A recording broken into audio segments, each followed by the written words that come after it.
लोकसभा चुनाव के बाद झारखंड में जो पहली कैबिनेट की बैठक हुई उसमें जातीय जनगणना के फैसले पर मुहर लग गई।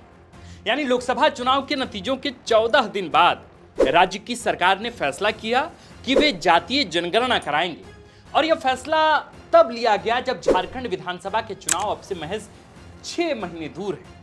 यानी गौर से देखने पर पता चलता है कि इस फैसले का राजनीतिक मकसद जरूर है।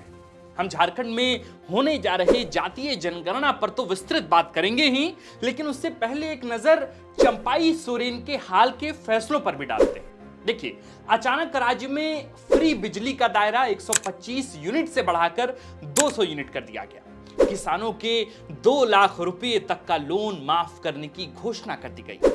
25 साल से 50 साल तक की महिलाओं को आर्थिक मदद और 40,000 युवाओं को 3 महीने के भीतर सरकारी नौकरी देने का वादा किया गया। यह सब कुछ सीएम चंपाई सोरेन द्वारा हाल के कुछ दिनों में ही लिए गए वो फैसले हैं जो बता रहे हैं कि सरकार चुनाव से पहले लोक लुभावन का कोई मौका कतई नहीं छोड़ना चाहती। मेरा मतलब साफ है कि सीएम के साथ साथ पूरी झारखंड मुक्ति मोर्चा और गठबंधन की सरकार चुनावी मोड में आ चुकी है। इन तमाम घोषणाओं के बीच सबसे अहम और मारक फैसला है झारखंड में जातीय जनगणना का।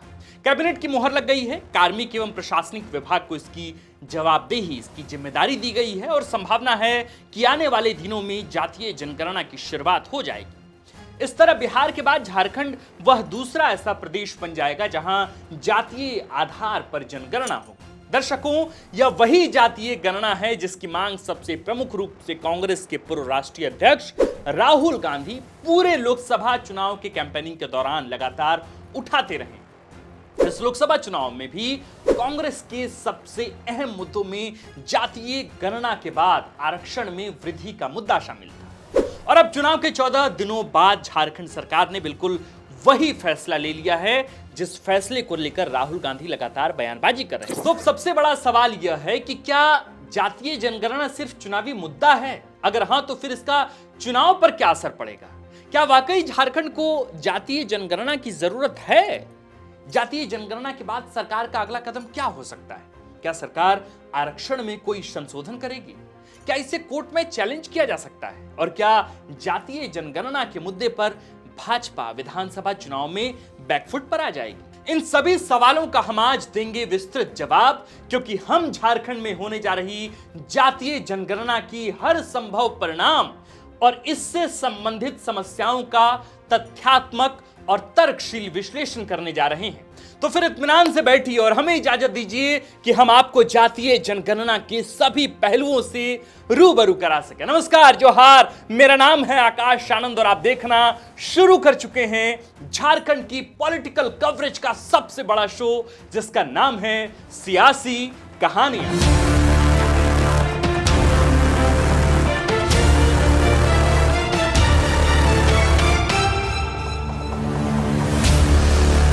जातीय जनगणना सिर्फ झारखंड ही नहीं, पूरे देश के लिए एक बड़ा मुद्दा बन गया है।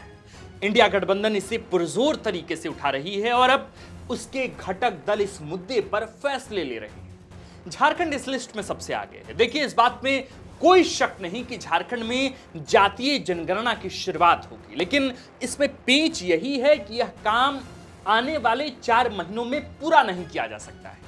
यानी राज्य में आदर्श आचार संहिता लागू होने के पहले जातीय जनगणना पूरी नहीं की जा सकती।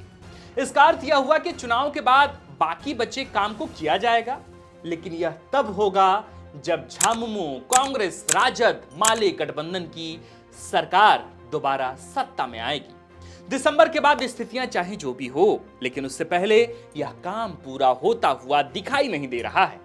इससे यह तो साफ है कि चुनाव में इसका फायदा उठाने के उद्देश्य से ही यह फैसला लिया गया है और यह बड़ा और सबसे प्रभावी चुनावी मुद्दा बनेगा। अब आप देखिए कि जातीय जनगणना की घोषणा के साथ क्या क्या संदेश छिपे हैं। दलितों, आदिवासियों और पिछड़े वर्ग को आरक्षण में अधिक प्रावधान, यानी वही पुराना नारा, जिसकी जितनी हिस्सेदारी उसकी उतनी भागीदारी।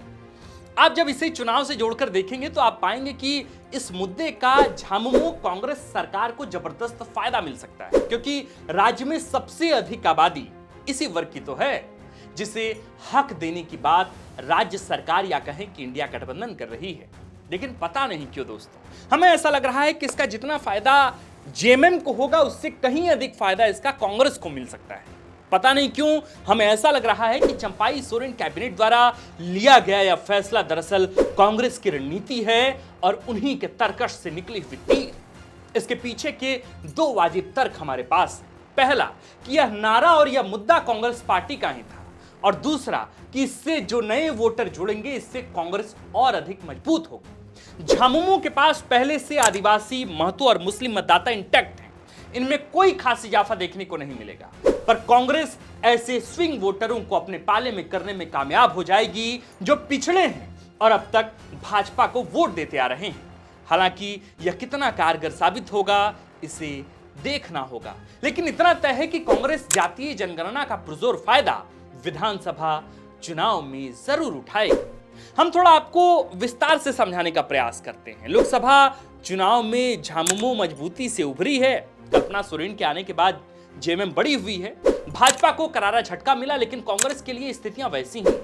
संगठनात्मक तौर पर पार्टी अभी भी कमजोर है और पिछले कई सालों से वे नए वोटरों को अपने में यानी अपने पाले में जोड़ने में कामयाब नहीं हो पा रहे। जो नए वोटर जुड़े हैं वो विधायक या सांसद प्रत्याशी के समर्थक हैं। कांग्रेस से विचारधारा के स्तर पर वोटरों का जुड़ाव झारखंड में नहीं हो पा रहा है, जबकि यहां 5 साल से कांग्रेस सत्ता में है, सरकार में है, गठबंधन में। इसलिए संभव है कि कांग्रेस के आलाकमान की तरफ से जातीय जनगणना के प्रस्ताव पर सरकार से कैबिनेट की मुहर लगवाई गई। हालांकि ऐसा नहीं है कि इससे झामुमो को फायदा बिल्कुल ही नहीं, फायदा होगा, लेकिन जातीय जनगणना से झारखंड में यह रिवाइवल निश्चित तौर पर कांग्रेस की होगी। अब सवाल है कि जातीय जनगणना से राज्य में क्या बदल जाएगा। सवाल यह भी कि बिहार में आखिर क्या बदल गया। जवाब है कि बिहार में तो सरकार ही बदल गई दोस्त।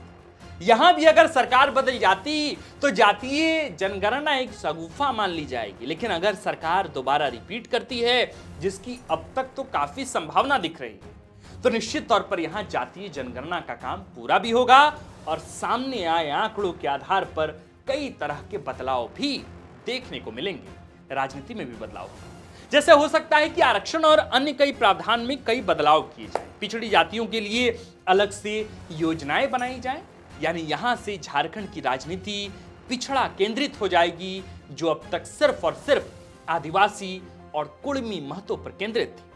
समस्या है कि भाजपा इस मसले पर बहुत खुलकर कुछ बोल पाने की स्थिति में नहीं है। वे इसका विरोध करेंगे, लेकिन मुखरता के साथ नहीं, क्योंकि इससे वे आरक्षण विरोधी और पिछड़ा विरोधी करार दिए जा सकते हैं। लोकसभा में 5 सीटें हारने के बाद भाजपा हर कदम फूंक फूंक कर चल रही है। ऐसे में उन्हें जातीय जनगणना पर अपना स्टैंड बहुत क्लियर करने की आवश्यकता है। ठीक वैसे ही जैसे वे सरना धर्मकोड पर लगातार चुप्पी साधे हुए हैं और उन चुप्पियों से उनका स्टैंड अप क्लियर हो रहा है। यह भी बड़ा दिलचस्प है कि झारखंड सरकार ने पहले सरना धर्मकोड जैसे बड़े कदम उठाए और अब जातीय जनगणना को मंजूरी दे दी। पूरे देश में पिछड़ों की राजनीति में अब झारखंड भी शामिल हो गया है। देखना होगा कि यह राजनीति रास्ता आगे क्या मोड़ लेती है। जातीय जनगणना के इस मसले पर कोर्ट में चुनौती तो दी जा सकती है, कोई पॉलिटिकल पार्टी ऐसा करेगी नहीं। एकाध पीआईएल किसी के द्वारा दायर की जाए, इससे अधिक का अनुमान मुझे नहीं लगता। जातीय जनगणना के मसले पर आने वाले दिनों में राजनीति और गहरी होती जाएगी। जैसे ही इस ओर ठोस कदम उठेंगे, हलचल बढ़ेगी और राजनीति गर्म होगी। हमें तब भी झारखंड की राजनीति को नजदीक से देखना होगा। हमें देखना है कि चुनाव के दौरान कौन सी पार्टी इस मुद्दे को कैसे भुनाती है। दोस्तों, जातीय जनगणना के समर्थन और विरोध में कई तरह के तर्क दिए जाते हैं। उन सभी तर्कों के अपने अपने आधार हैं और अपने अपने पूर्वाग्रह। हम उसमें आपको नहीं उलझाना चाहते हैं। आप साधारण से गूगल सर्च से वह सब बहुत आराम से जान सकते हैं। इसलिए हमने आपको वही बातें बताने की कोशिश की है जो झारखंड की राजनीति के लिए अहम है और जो यहाँ के लोगों को प्रभावित करती है। आपको हमारा यह विश्लेषण, हमारा यह प्रयास कैसा लगा, हमें जरूर कमेंट कर बताएं। साथ ही अगर आपको हमारा यह विश्लेषण पसंद आया तो इसे बाकी लोगों तक पहुंचाना ना भूलें, यानी कि इसे शेयर करें ताकि वे भी लोग इस वीडियो का लाभ उठा सकें। हमें आपके फीडबैक का बहुत बेसब्री से इंतजार है। वीडियो के अंत तक बने रहने के लिए आप तमाम झारखंडी दर्शकों का बहुत बहुत शुक्रिया। आज द फोर्थ पिलर के नए नवेले सेगमेंट सियासी कहानी के इस अंक में फिलहाल इतना ही। आगे आप देखते रहिए द फोर्थ पिलर। मेरा नाम आकाश आनंद है और कैमरे के पीछे हैं नीरज। लेकिन जाने से पहले दोस्तों आपको यह बताएं कि इस खबर को लिखा है हमारे सबसे प्रिय साथी और शोधार्थी विवेक आर्यन। शुक्रिया।